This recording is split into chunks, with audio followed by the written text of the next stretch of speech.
जरा सोचो तुम्हारी गर्लफ्रेंड मरने के 2 दिन बाद दोबारा से जिंदा हो जाए। मेरा नाम है विशाल, अनोखी फिल्म्स में आपका स्वागत है और चलिए सुनते हैं हमारी आज की कहानी। कहानी की शुरुआत होती है बेथ स्लोकॉन नाम की एक लड़की से, जिसे पहाड़ियों पर हाइकिंग करना बहुत पसंद था। इसीलिए वो एक दिन अकेली ही पहाड़ी पर टहलने निकल गई। इसके बाद हम उसके बॉयफ्रेंड जैक को देखते हैं, जो उसके अंतिम संस्कार के लिए नैपकिन खरीद रहा था। असल में बेथ को पहाड़ पर एक जहरीले सांप ने काट लिया था, जिससे उसकी मौत हो गई। फिर जैक अपने माँ बाप के साथ बेथ के घर पहुंचा, जहां बेथ के पिता मॉरी ने उनका स्वागत किया। बेथ की माँ जीनी का तो रो रो कर बुरा हाल था। खैर, अंतिम संस्कार के बाद वो वापस बेथ के घर लौट आए, जहां जैक का भाई काइल सिक्योरिटी गार्ड की नौकरी करता था। वो जैक से अजीबोगरीब सवाल पूछने लगा, लेकिन जैक ने कुछ नहीं कहा। अगले कुछ दिनों में बेथ की याद में जैक की हालत खराब होने लगी, इसीलिए वो अक्सर बेथ के घर जाया करता। उसने देखा कि बेथ की माँ उसका सारा सामान डिब्बों में बंद कर रही थी। बाद में उसने मॉरी के साथ सिगरेट पीते हुए बेथ के बारे में बातें की। बेथ की मौत से पहले ही उन दोनों में अनबन चल रही थी, लेकिन मॉरी ने कहा कि ये सब भूलकर उसे सिर्फ अच्छे लम्हे याद रखने चाहिए।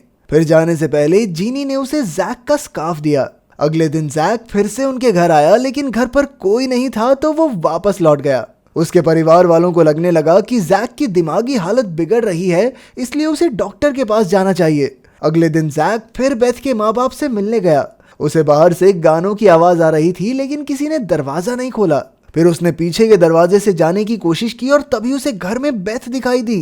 ये देखते ही उसके पैरों तले जमीन खिसक गई और वो हर खिड़की दरवाजा खटखटाकर बेथ को पुकारने लगा। अचानक काइल ने वहां आकर उसे हल्ला करने से रोका और घर लौट जाने को कहा, लेकिन जैक उस रात बेथ के घर में घुस आया। उसने मॉरी से कहा कि उसे पूरा यकीन है कि बेथ जिंदा है और उसने अपनी मौत का नाटक करके सबको बेवकूफ बनाया है। तभी उसने मॉरी को रास्ते से हटाकर देखा कि जिनी बेथ को अलमारी में छिपाने की कोशिश कर रही थी। इसके बाद वहां काफी बहसबाजी होने लगी, क्योंकि बेथ के माँ बाप बेथ को ये नहीं बताना चाहते थे कि वो मर चुकी है। वहीं जैक उस पर सबको धोखा देने का इल्जाम लगाने लगा। बेथ को कुछ समझ नहीं आया, क्योंकि उसे कुछ भी याद नहीं था। इसके बाद जैक ने तुरंत घर लौटकर अपने माँ बाप को बताया कि बेथ की मौत सिर्फ एक नाटक थी, लेकिन उसकी माँ अगले दिन उसकी जांच करवाने के लिए हॉस्पिटल ले गई।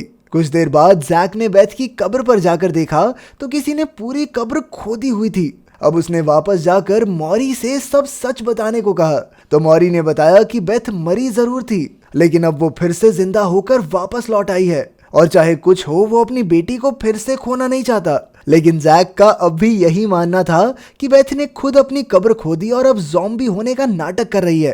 तभी बेथ वहां आ गई और जैक को किस करने लगी जैसे कुछ हुआ ही ना हो। फिर वो उसे खींचकर ऊपर के कमरे में ले गई।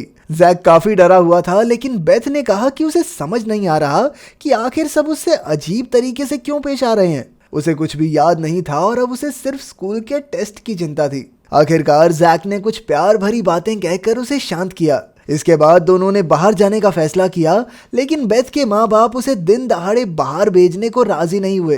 फिर जब रात हुई तब भी उन्होंने बेथ को बाहर जाने से मना कर दिया। खैर, वो दोनों स्विमिंग पूल के किनारे बैठ गए और तभी जैक की नजर बेथ की टांग पर बने काटने के निशान पर पड़ी। जैक ने डरते हुए पूछा कि क्या वो उसे खाना चाहती है, लेकिन बेथ उसकी बात समझी नहीं और कहने लगी, चुप नॉटी, मम्मी पापा के सामने थोड़ी। इसके बाद अचानक वो सब कुछ भूलकर पूल में कूद गई। अगले दिन जैक ने फोन पर बेथ से प्यारी प्यारी बातें की और फिर अपने भाई के पास गया, जो अपनी बंदूक साफ कर रहा था। जैक ने उसे बताया कि बेथ जिंदा है, लेकिन काइल ने उस पर यकीन नहीं किया। इसके बाद वो बेथ के घर पहुंचा, जहां बेथ का बर्ताव दिनों दिन अजीब होता जा रहा था।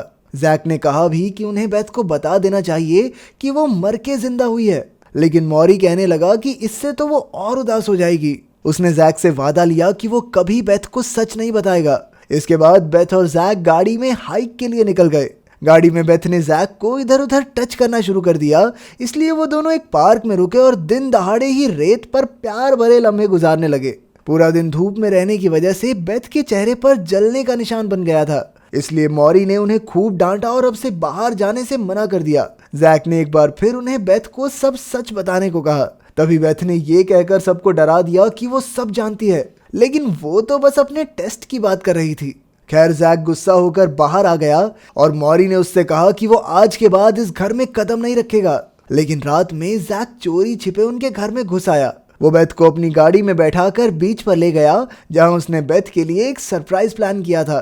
जैक ने उसके लिए एक गाना गाया जो उसने खुद लिखा था। इस गाने के जरिए उसने बेथ को उसकी मौत का सच बता दिया, लेकिन बेथ को ये गाना पसंद नहीं आया, इसलिए वो जोर जोर से चिल्लाने लगी। उसने गुस्से में लकड़ी की सीढ़ियां भी तोड़ डाली। जैक पूरी कोशिश के बाद भी उसे शांत नहीं कर सका और बेथ की हालत बद से बदतर होने लगी। अचानक उसके पीछे लकड़ी की झोपड़ी में भी आग लग गई।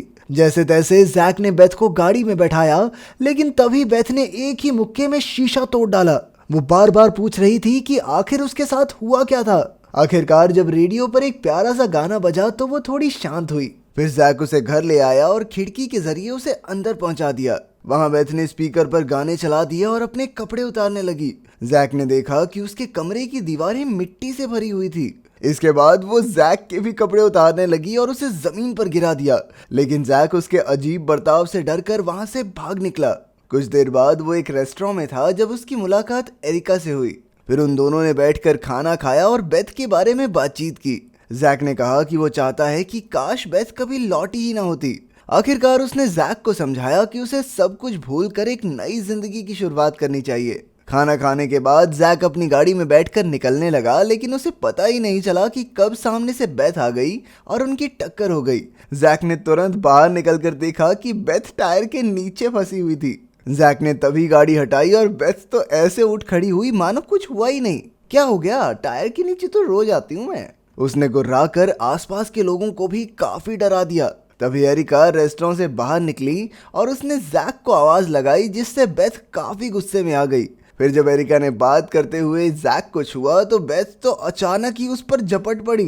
बेचारे जैक ने बड़ी मुश्किल से उन्हें छुड़ाया। बेथ ने जैक से पूछा कि आखिर ये सब चल क्या रहा है, तो हार कर जैक उसे उसकी कब्र पर ले गया और बताया कि 1 हफ्ते पहले वो मर गई थी और फिर अपनी ही कब्र खोद कर वापस लौट आई। लेकिन बेथ को समझ नहीं आ रहा था कि वो जिंदा और मरी हुई दोनों कैसे हो सकती है।